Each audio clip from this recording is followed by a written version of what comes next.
Are you new to using an oscilloscope? There are three quick ways for making measurements with an oscilloscope: through observation, using cursors, or utilizing auto measurements. When you're looking at the screen, you can easily determine the signal's periods by counting how many horizontal divisions the signal zero crossing occupied. You can then perform a quick calculation by multiplying the number of divisions by the horizontal scale. For more precise measurement, consider using cursors. Vertical cursors provide reading on the time difference between the two cursors. Cursor measurements are particularly valuable for measuring timing information, especially with signals of irregular shapes. Our TBS1000C series offers up to 32 auto measurements.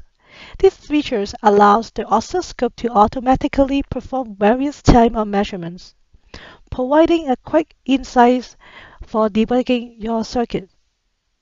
Start your measurement today and get your testing done in no time.